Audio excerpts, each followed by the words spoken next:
রাজধানীতে কমছে না শব্দ দূষণের মাত্রা। যানবাহনে ব্যবহার করা হচ্ছে হাইড্রোলিক হর্ন। অতিরিক্ত শব্দের ফলে মাথা ব্যথা সহ নানা সমস্যা নিত্যসঙ্গী শিক্ষার্থী সহ নগরবাসীর। দূষণ রোধে কার্যকর পদক্ষেপ দরকার বলে মত বিশেষজ্ঞদের। আরও জানাচ্ছে মারিয়া আফরিন মাহি। রাজধানী সহ সারা দেশে শব্দ দূষণের মাত্রা দিন দিন বেড়েই চলছে। অতিমাত্রা শব্দ যেন নগরবাসী নিত্যসঙ্গী হয়ে উঠেছে। অকারণে চালকেরা হাইড্রোলিক হর্ন ব্যবহার করছে।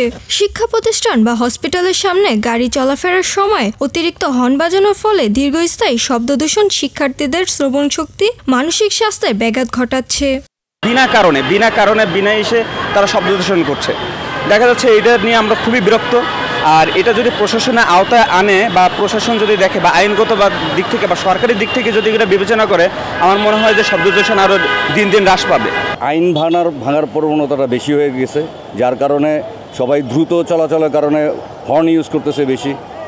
এই একটা কারণে শব্দ দূষণটা রাস্তাঘাটে আমাদের বেশি হচ্ছে এবং এটা আমাদের ব্রেনে ইফেক্ট করা অনেক বেশি। ঢাকা বিশ্ববিদ্যালয় শিক্ষার্থীরা শব্দ দূষণ মুক্ত ক্যাম্পাসে দাবি জানিয়েছেন। তারা মনে করেন অতিরিক্ত হর্ন বাজানো নির্মম কাজের শব্দ, যানবাহনের কোলাহল ঢাকা বিশ্ববিদ্যালয়ে শান্ত পরিবেশে ব্যাঘাত ঘটাচ্ছে এবং শিক্ষার স্বাভাবিক পরিবেশ নষ্ট করছে। আমরা তো সবাই সবকিছু জানি কিন্তু মানি না। অতিরিক্ত হর্ন বাজানোর কারণে আমাদের পড়াশোনা ডিস্টার্ব হচ্ছে, পাশাপাশি হচ্ছে এখানে আমাদের অনেকের কানের শুনতে কম পায়। এইটা হচ্ছে একটা বড় একটি সমস্যা। শব্দ দূষণের একটা নীরব ঘাতক। তো এটা মানে একদিক থেকে গাড়ি চালকদের যেমন ক্ষতি করছে, তো অন্য দিক থেকে পথচারী যারা আছে, যারা সাধারণ মানুষ আছে, তাদেরও সমানভাবে ক্ষতি করছে।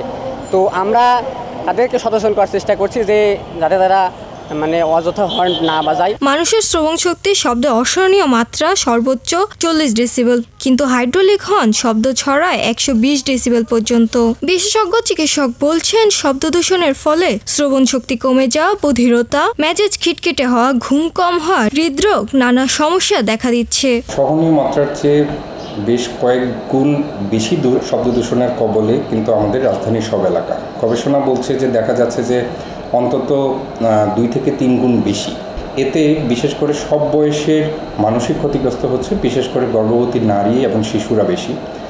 আমরা দেখতে পাচ্ছি যে এই শব্দ দূষণের ফলে বিশেষ করে শিশুদের মানসিক বিকাশটা ভালো হচ্ছে না, তাদের ঘুমে ব্যাঘাত ঘটছে, শ্রবণ শক্তি হ্রাস পাওয়া, বধিরতা এগুলো ডেভেলপ করছে এবং এই শব্দ দূষণের কারণে কিন্তু গর্ভে থাকা শিশুরও ক্ষতি হতে পারে।